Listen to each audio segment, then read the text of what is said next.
The elevator music stopped working on my first day at Mercy General Hospital. Not broken exactly, but playing the same three notes over and over in a loop that made my teeth ache. I tried to ignore it as I rode up to meet my new supervisor. My new job as a night janitor wasn't glamorous, but it paid better than anything else I could find. The day shift supervisor, Mrs. Rodriguez, met me at the front desk with a warm smile. "Welcome to Mercy General," she said, handing me a badge and keys. "You'll be working the third floor mostly. It's our surgical wing." She paused, her smile fading just a little. "Just stick to your assigned areas, okay? Some parts of the hospital are off limits at night." I nodded, clipping the badge to my uniform. The third floor seemed normal enough during my tour.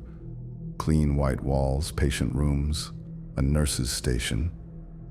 Mrs. Rodriguez showed me where to find supplies and explained my duties. "The doctors here work very hard," she said as we walked past an operating room. "They're dedicated to their patients in ways most people wouldn't understand." Something in her tone made me look at her, but she was already moving on to show me the supply closet. My first week went by without problems. I mopped floors, emptied trash, and cleaned bathrooms. The night shift was quiet, with only a few nurses and one doctor making rounds. Dr. Reeves was his name, a tall man with gray hair who always nodded politely when he saw me. But I started noticing things that seemed odd, like how the operating rooms were always locked, even when no surgeries were scheduled, or how certain areas of the floor had a strange smell, thick and metallic like pennies left in water. The strangest thing was the elevator. There was a button for a fourth floor, but Mrs. Rodriguez never mentioned it during my tour. When I asked one of the night nurses about it, she just shrugged and said it was storage. "Nothing interesting up there," she said quickly. "Just old equipment and files." One night during my second week, I was cleaning near the elevator when it dinged softly. The doors opened and Dr. Reeves stepped out. He wasn't alone. 3 other doctors I'd never seen before walked with him. They were all wearing surgical scrubs, but these weren't the usual blue ones. These were deep red, almost the color of dried blood. The doctors moved together in a way that reminded me of a pack of animals. I pretended to focus on my mop as they passed, but I caught a glimpse of their faces in the reflection of a window. Their eyes were too bright, too eager, like they'd just received the best news of their lives. Dr. Reeves stopped and looked back at me. "Working hard, I see," he said. His voice was friendly, but there was something underneath it that made my stomach twist. "Yes, sir," I replied, not looking up from the floor. "Good, very good." He paused. "Tell me, have you been curious about other parts of our facility?" The question caught me off guard. "No, sir. I just clean where I'm supposed to." "Excellent." The other doctors had stopped too, and I could feel all of them watching me. Curiosity can be dangerous in a place like this. People who ask too many questions sometimes find answers they weren't ready for. They walked away after that, their footsteps echoing down the hall. But I could swear I heard one of them laughing softly, like someone had just told a private joke. The next night, I decided to test something. When I got to work, I took note of which operating rooms were locked. All of them were, just like always. But around midnight, I heard voices coming from OR3. I crept closer to the door and pressed my ear against it. The voices were low and excited, like children planning a surprise party. I couldn't make out words, but I heard the sound of metal instruments clinking together. Then I heard something that made me step back from the door. Someone was singing, a soft, happy tune like a lullaby. But underneath it was another sound, wet and rhythmic, like someone kneading dough. I hurried away and spent the rest of my shift in other parts of the building. but I kept thinking about that singing and the sound underneath it. The following week, I started paying more attention to the patients. During the day shift change, I'd see people being wheeled in for surgery. They looked normal enough, nervous, but hopeful that the doctors would fix whatever was wrong. But I started noticing that some patients never seemed to come back out. When I asked about it, the nurses would say they'd been transferred to other facilities or had gone home to recover. Dr. Reeves and his team are very good at what they do, one nurse told me. They can fix problems other doctors can't even understand. I started keeping track in my head. Over 2 weeks, I counted 8 patients who went into surgery with Dr. Reeves's team. Only 3 came back out. That's when I decided to break the rules. On a quiet Thursday night, I made my way to the 4th floor. The elevator required a key card, but I'd seen the night nurses use theirs. I waited until one of them went to the bathroom and borrowed her card from the desk. The 4th floor was nothing like the rest of the hospital. The hallways were dimmer, lit by flickering lights that cast moving shadows on the walls. The air was thick with that metallic smell, so strong it made my mouth taste like metal. There were no patient rooms up here. Instead, I found myself walking past laboratories filled with strange equipment. Glass tanks lined the walls, filled with clear liquid. At first, I thought they were empty. Then I saw what was floating inside them. The first tank held a human heart. It was beating slowly, connected to tubes that fed it some kind of nutrient solution. The heart looked perfect, bright red and healthy. The next tank held a liver, then kidneys, then lungs that expanded and contracted like they were still breathing. I stumbled backward, my mop bucket clattering against the wall. The sound echoed through the hallway like a gunshot. I held my breath, waiting for someone to come running. Nothing happened. I forced myself to keep walking. More laboratories, more tanks. Some held organs I recognized, others contained things I couldn't identify, twisted masses of tissue that pulsed with their own rhythm. Each tank had a small card attached, not medical charts, but shipping labels. Client number 47, premium heart, delivery March 15th. Rush order, liver match type AB, $500,000. $500,000 for a liver. These weren't medical procedures, they were filling orders. At the end of the hall was a door marked Authorized Personnel Only. I used the stolen key card, and it clicked open. Inside was the largest laboratory yet. The walls were covered with monitors showing heartbeats, brain waves, and other medical data. In the center of the room was an operating table. Dr. Reeves was there, along with the 3 other doctors I'd seen before. They were working on something, their hands moving with practiced skill. I ducked behind a piece of equipment and watched. The patient on the table was awake. Her eyes were wide and alert, but she couldn't move or speak. The doctors had her opened up, her chest spread wide. "Beautiful," Dr. Reeves whispered, holding up her heart. It was still beating in his hands. "Look at the muscle tone, the electrical activity. Perfect."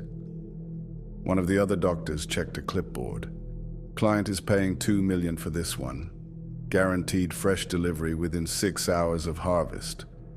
She'll provide excellent material.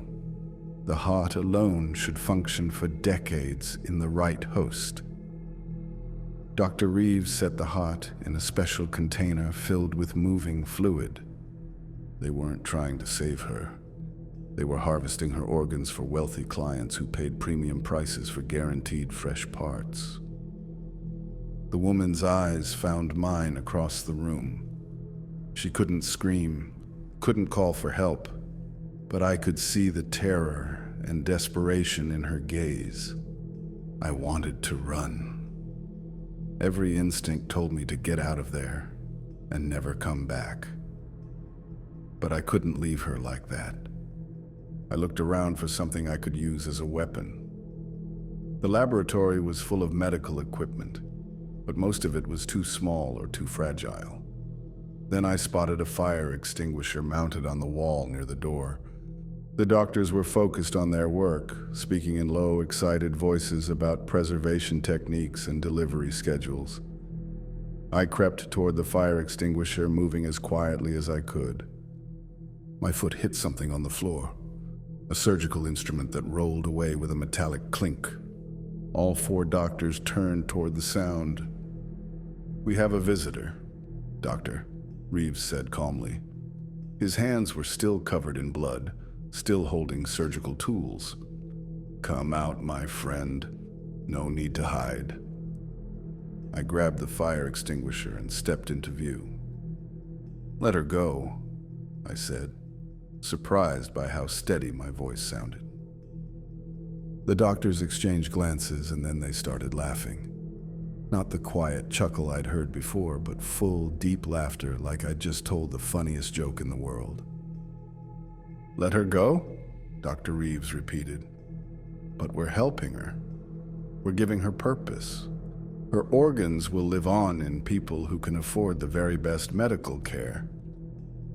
"She's still alive," I said, raising the fire extinguisher. "Of course she is. That's what makes this so valuable." One of the other doctors stepped closer to me. "Dead organs are worthless, but organs that are fresh, still connected to a living system, they can be guaranteed for life. Our clients pay premium prices for that guarantee." I pulled the pin on the fire extinguisher and aimed it at them. White foam sprayed across the room, coating the doctors and their equipment. They stumbled backward, wiping foam from their eyes. I ran to the operating table. The woman was still conscious, still aware. I couldn't close up her chest, but I could try to get help. "Hold on," I whispered to her. "I'm going to get you out of here." The doctors had recovered from the foam attack and were moving toward me. Their friendly masks had slipped away, revealing something hungry and predatory underneath. "You don't understand," Dr. Reeves said. "This is important work. We're providing a service that saves lives. The wealthy need healthy organs, and terminal patients need money for their families." I backed toward the door, but one of the other doctors moved to block my path. They spread out around the room surrounding me. "Think about it," Dr. Reeves continued. "A dying cancer patient can provide for their children's future while helping someone with resources live a full life. Everyone benefits." "By killing people," I said. "By maximizing value. These patients were going to die anyway. Their conditions were terminal, their prognosis hopeless. We offer them a chance to leave something meaningful behind." Dr. Reeves smiled. "Plus, their families receive substantial compensation for their contribution." The woman on the table made a small sound, barely audible. I looked over at her and saw tears running down her cheeks. "She didn't agree to this," I said. "She doesn't need to. Her family signed the paperwork. Very generous settlement." Dr. Reeves held up a scalpel. "And now you can contribute too. Young, healthy organs from someone your age could fund a family's entire future." They started moving toward me. I looked around for another way out, but the laboratory only had one door. That's when I remembered something Mrs. Rodriguez had told me during my first day. The hospital had been built in the 1950s, and the old steam heating system still ran through the walls. I'd seen the access panels during my cleaning duties, large metal grates that led to maintenance tunnels running between floors. There was one behind the monitor array on the far wall. If I could reach it, I might have a chance. I threw the empty fire extinguisher at the closest doctor and ran. He stumbled backward, crashing into a rack of surgical instruments. Metal clattered across the floor as I sprinted toward the wall. The access panel was held shut with 4 screws, but years of steam and moisture had rusted them badly. I grabbed a heavy wrench from a nearby tool cart and hammered at the screws until they broke. The panel swung open, revealing a dark tunnel that smelled of dust and old metal. I could hear the doctors behind me, their footsteps getting closer. I dove into the tunnel just as hands grabbed for my legs. The maintenance tunnel was barely wide enough for my shoulders. I crawled forward as fast as I could, feeling my way in the dark. Behind me, I could hear the doctors trying to follow. "He won't get far," one of them said. "These tunnels lead back to the main building. We know every exit." The tunnel branched ahead of me. I took the path that seemed to angle downward, hoping it would lead to the lower floors.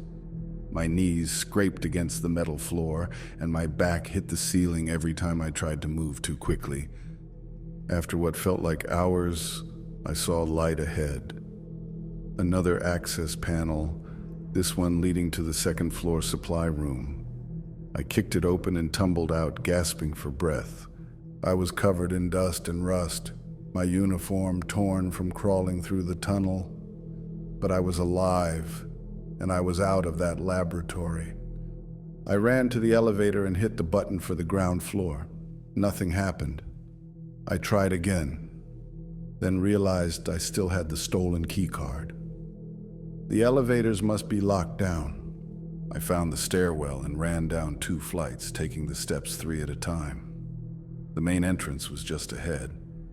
I could see the security desk and the front doors. But Dr. Reeves was waiting for me. He stood by the front door, no longer wearing surgical scrubs. Now he was dressed in a normal suit, looking like any other doctor finishing a late shift. "Going somewhere?" he asked pleasantly. "People need to know what you're doing up there," I said. "What we're doing is perfectly legal. Experimental organ preservation research with proper family consent." He smiled. "Of course. If you try to interfere with our work, you might find yourself volunteering for our program."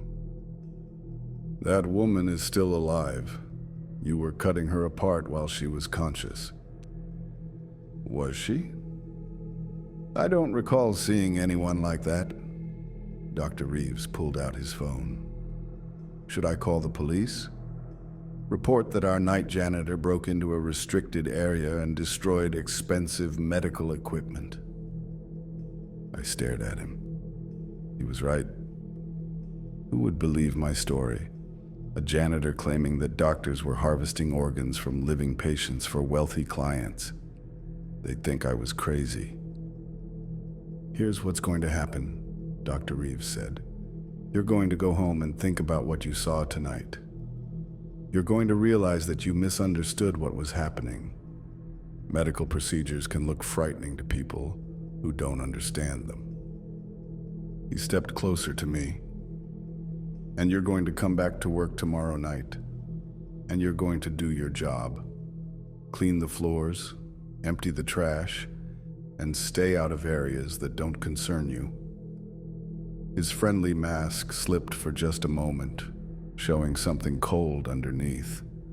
"Because if you don't, you might find yourself in need of medical attention, and we'd be happy to help." I left the hospital that night, but I didn't go home. I drove to the police station and told them everything. The officer who took my statement listened patiently, writing notes and asking questions. "So you think these doctors are killing patients to harvest their organs for sale?" he asked. "I know they are. I saw it. I saw the shipping labels." "And you accessed restricted areas using a stolen key card?" I hesitated. "Yes, but..." "And you destroyed medical equipment with a fire extinguisher?" I was trying to help someone. The officer nodded. "I'll need to verify your story. Can you wait here while I make some calls?" I waited for 2 hours. When the officer came back, he looked tired. "I spoke with the hospital administration," he said. "They confirmed that you're employed there as a night janitor. They also confirmed that you accessed restricted areas without permission and damaged expensive equipment. What about the woman? The patient I saw? According to their records, no surgeries were performed last night. The operating rooms were all empty. He closed his notebook. Dr. Reeves spoke very highly of you. Said you're a good worker who might have been confused by some training procedures you witnessed. Training procedures? They use mannequins to practice new techniques, very realistic ones. It's possible you saw a training session and misunderstood what was happening. I stared at him. A mannequin with tears running down its face. The officer shrugged. Medical training has gotten very advanced. Look, I can't arrest doctors for practicing medicine. If you really think something illegal is happening, you'd need evidence. Real evidence. I left the police station, knowing they wouldn't help. But I couldn't let it go. That woman's face, her tears, the terror in her eyes. She wasn't a mannequin. I spent the next day calling news stations, medical review boards, anyone who might listen. Most hung up on me. The few who stayed on the line asked for proof I couldn't provide. That evening, I got a call from Mrs. Rodriguez. "We're very disappointed in you," she said. "Breaking into restricted areas, making wild accusations about our doctors. Dr. Reeves has decided not to press charges, but your employment is terminated effective immediately. Mrs. Rodriguez, they're killing people up there. They're saving lives. Dr. Reeves and his team have one of the highest success rates in the country for complex procedures." Her voice was firm. "I suggest you find a new job and forget about what you think you saw." She hung up before I could respond. But I couldn't forget. Every night I drove past Mercy General Hospital, watching the windows on the 3rd and 4th floors. I saw lights moving around at all hours, shadows passing back and forth. One night, I saw an ambulance pull up to a side entrance I'd never noticed before. The paramedics wheeled someone inside, but they used a private elevator that went directly to the 4th floor. I started following the ambulances. Most went to the main emergency room, but some used that side entrance. Always at night, always going straight to the 4th floor. I tried to find out who those patients were, but the hospital wouldn't give me information. When I called families asking about missing relatives, they either hung up or said their loved one was recovering at a private facility. 3 weeks after I was fired, I got a visit from Dr. Reeves. He came to my apartment on a Sunday morning, wearing a casual shirt and jeans. He looked like someone's friendly grandfather stopping by for coffee. "May I come in?" he asked. "I think we need to talk." I considered slamming the door, but curiosity won out. I let him in and offered him a seat. "You've been asking a lot of questions," he said. "Calling news stations, government agencies, following our ambulances. People have a right to know what you're doing. People have a right to medical care. What we're doing at Mercy General is providing that care to those who can afford the very best." He leaned forward. "Do you know how many people die waiting for organ transplants? How many wealthy individuals could be saved if they had access to guaranteed fresh organs? By killing people? By creating opportunities. I started this program after losing my daughter to liver failure. She was on the transplant list for 3 years. 3 years of watching her waste away while perfectly good organs were wasted in brain-dead patients or damaged by traditional preservation methods." His voice took on a passionate edge. I realized that with the right techniques, organs could be kept indefinitely fresh.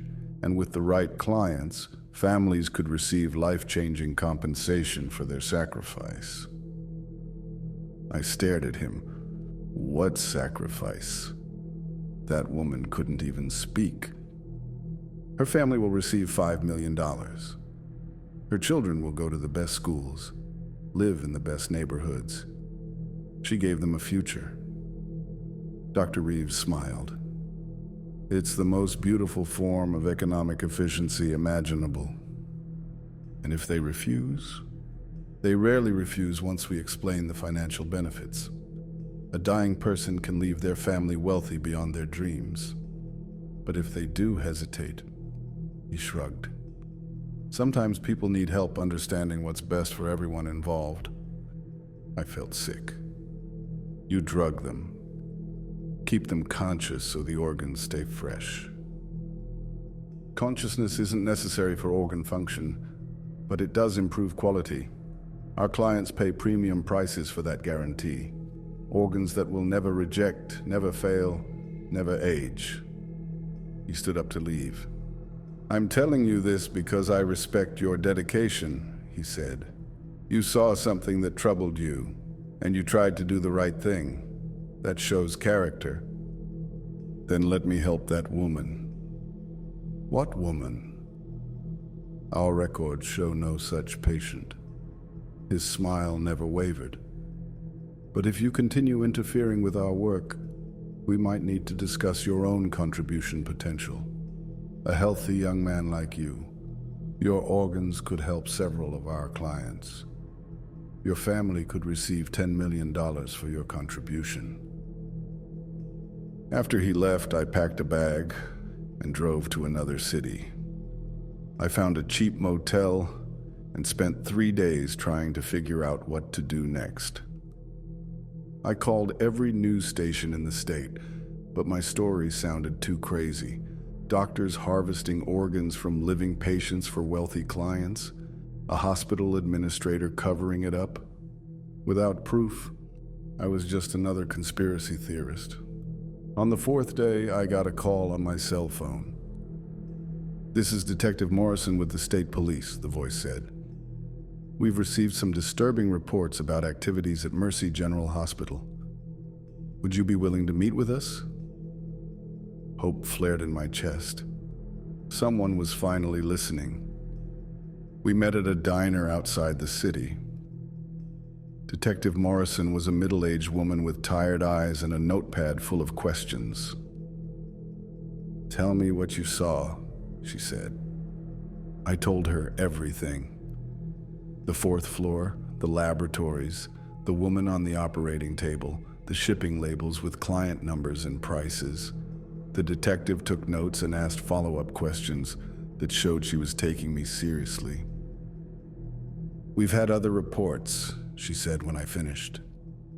Families claiming their relatives disappeared after going to Mercy General for routine procedures. But they all received large insurance settlements that made them stop asking questions. Can you raid the hospital? Not without more evidence. What you saw could be explained away as legitimate medical research. We need something concrete. She leaned across the table. Would you be willing to go back? Wear a wire? Get recordings of what these doctors are saying? I thought about Dr. Reeves's threat, about the woman's terrified eyes, about how many other people might be suffering in those laboratories right now. Yes, I said, I'll do it. The detective gave me a small recording device that looked like a pen. It would capture audio for up to 6 hours and transmit the signal to a receiver in a police van parked outside the hospital. Get them talking about what they're doing, she said. We need admissions, details about their methods, information about their clients, anything that proves they're running an illegal organ trafficking operation. I spent 2 days planning my approach. I couldn't go back as an employee, but the hospital had security weaknesses I'd noticed during my time there. The loading dock on the east side was usually unguarded after midnight. Delivery trucks came and went at all hours, and the dock workers rarely checked credentials carefully. I dressed in maintenance coveralls and carried a clipboard. At 12:30 a.m., I walked up to the loading dock like I belonged there. Here for the ventilation system check, I told the worker who glanced at me. He waved me through without looking up from his magazine. I took the freight elevator to the fourth floor, my hands shaking as I pressed the button. The recording device was clipped to my pocket, activated, and ready. The fourth floor looked the same as before. Dim lighting, that metallic smell, the sound of equipment humming behind closed doors. I could hear voices from the main laboratory. Dr. Reeves and his team were working late again. I crept closer to the door and listened. They were discussing a new patient, someone who'd come in earlier that day for what they thought was a routine gallbladder surgery. Perfect liver function, one doctor was saying, and the kidneys tested beautifully. Client number 73 is willing to pay $8 million for the complete package. What about consciousness preservation? Dr. Reeves asked. I want to try the new technique we discussed. Already prepared. The patient will remain aware throughout the procedure. The fear response seems to improve organ quality significantly. Client specifically requested maximum freshness guarantee. I pressed the recording device closer to the door, making sure it was capturing every word. Excellent. And the family? Told that complications arose during surgery. They're expecting a long recovery period in intensive care. The settlement paperwork is already prepared. $12 million for the loss, delivered through our usual shell companies. My stomach turned. They were talking about a human being like a business transaction. What about delivery schedule? Hearts and livers need to be in transport within 4 hours of harvest. The private jet is standing by. Our clients in Switzerland don't like to wait. The conversation continued for another 10 minutes, with the doctors discussing preservation techniques, client preferences, and delivery schedules. Everything the detective needed to prove what was happening. I was about to leave when I heard something that made me freeze. What about our former employee? One doctor asked. The janitor who saw too much. He's been asking questions around the city, Dr. Reeves replied. Calling reporters, government agencies, becoming a real problem for our operation. Should we do something about him? I think it's time for him to contribute to our work. Young, healthy organs from someone his age could bring $20 million from the right client. Plus, it would solve our security problem permanently. They were planning to kill me and sell my organs. I backed away from the door, but my foot hit something on the floor. A metal instrument rolled away with a loud clang. The conversation inside stopped. Did you hear that? One doctor asked. I ran toward the elevator, but it was too slow. I could hear the laboratory door opening behind me, footsteps in the hallway. I ducked into a stairwell and climbed to the 5th floor. The hospital had 6 floors total, but I'd never been above the 4th. I hoped there was another way down. The 5th floor was different from the others. Instead of laboratories or patient rooms, it was filled with storage areas. Row after row of shelves holding medical supplies, equipment, and files. I hid behind a stack of boxes and tried to catch my breath. Below me, I could hear the doctors searching the 4th floor. He's here somewhere, Dr. Reeves was saying. Check every room. I needed to get the recording to the police, but first I had to get out of the building. I looked around the storage area for another way down. That's when I saw them. At the far end of the storage floor were dozens of large glass containers, similar to the organ tanks I'd seen before. But these were bigger, the size of coffins, and they weren't empty. Each tank held a human body, floating in the same clear preservation fluid. Men, women, different ages. All of them looked perfect, unmarked by surgery or disease, but their eyes were open, and they were moving. I crept closer to the nearest tank. The woman inside was maybe 30 years old, with long blonde hair that drifted around her face. Her eyes tracked my movement as I approached. She was alive, conscious, trapped in that tank but fully aware. I looked at the other containers. Every person inside was awake, watching me with desperate eyes. A small plaque on each tank gave basic information: name, age, date of admission, and a client number with a price. Sarah Mitchell, age 28, admitted March 15th, client number 91, complete harvest, $25 million. That was 5 months ago. Robert Chen, age 45, admitted January 3rd, client number 67, heart liver package, $15 million. Almost a year. These weren't patients. They were inventory. The doctors were keeping people alive in these tanks, preserving them until wealthy clients placed orders for their organs. I found a control panel connected to the tank system. Buttons for temperature, fluid circulation, nutrient levels, and one labeled emergency release. I hit that button. Alarms started blaring throughout the hospital. The tanks began draining, their occupants slowly settling to the bottom as the fluid levels dropped. I ran from tank to tank, hitting every emergency release I could find. 20 tanks, 30, 40. Some of the people inside were too weak to move when the fluid drained away. Others began stirring, trying to sit up. "Help me," Sarah Mitchell whispered as I broke the lock on her tank. "Please help me." I pulled her out and helped her to her feet. She was naked and shivering, but alive and conscious. "How long?" she asked. 5 months, maybe longer. "Can you walk?" She nodded weakly.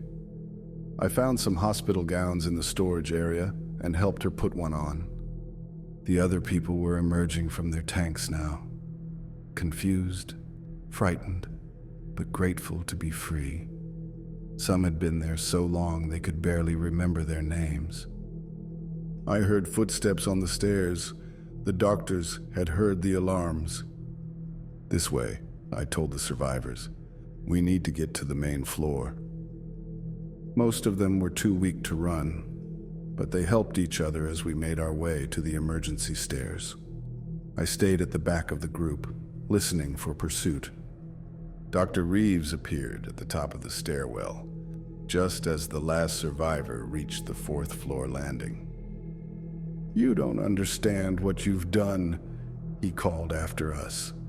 "Those people were worth millions to families who desperately needed the money. You've destroyed their children's futures." "They're human beings," I shouted back. "They're resources, valuable resources that could have helped both wealthy clients and poor families."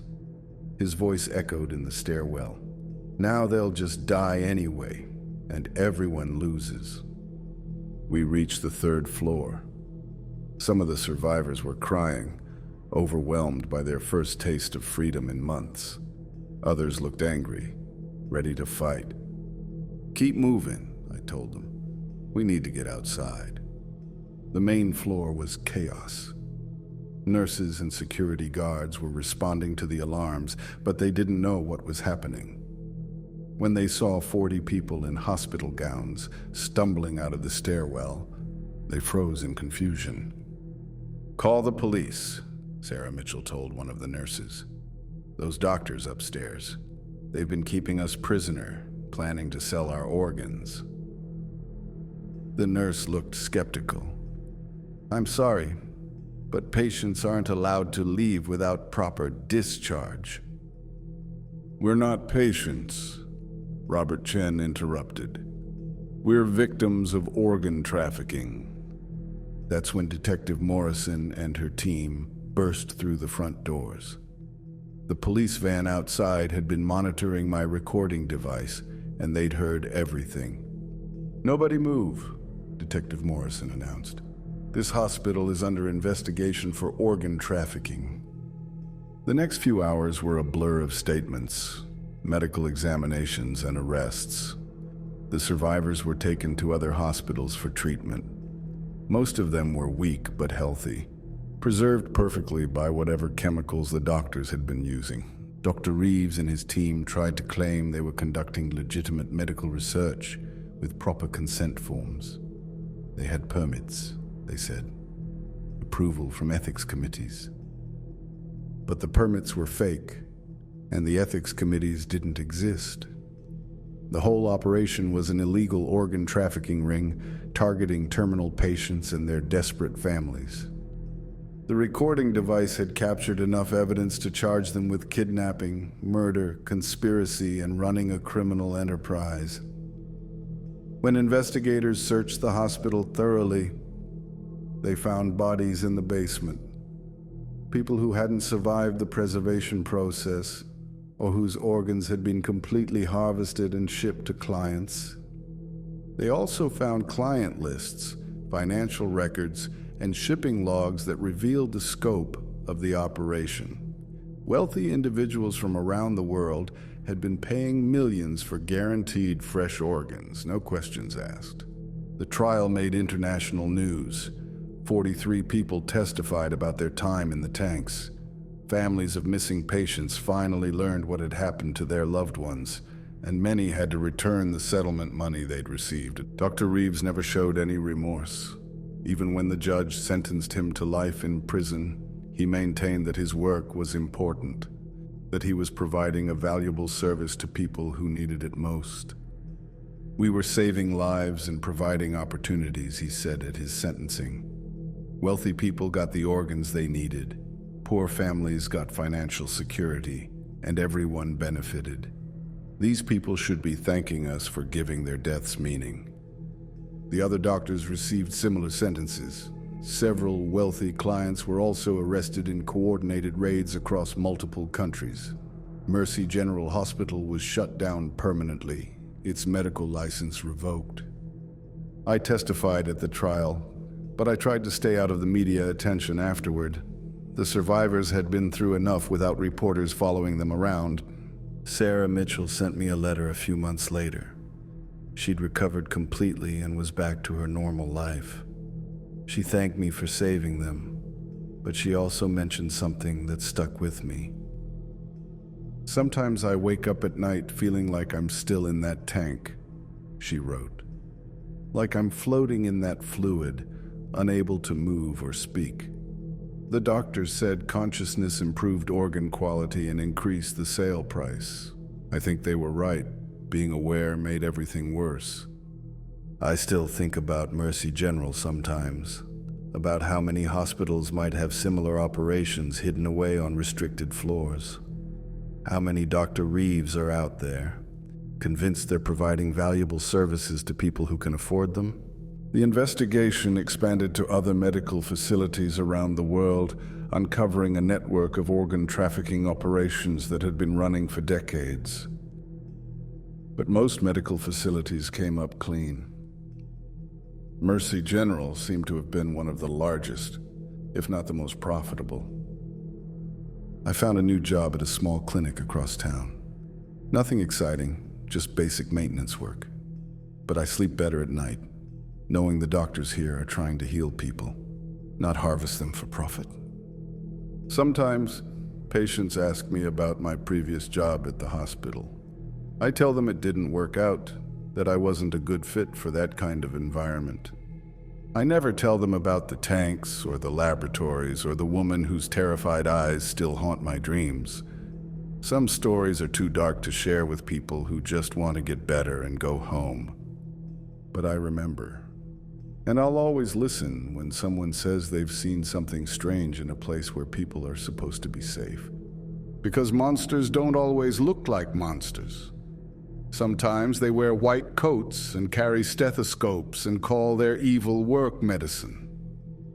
And sometimes the only thing standing between them and their victims is a night janitor with a mop and the courage to do what's right.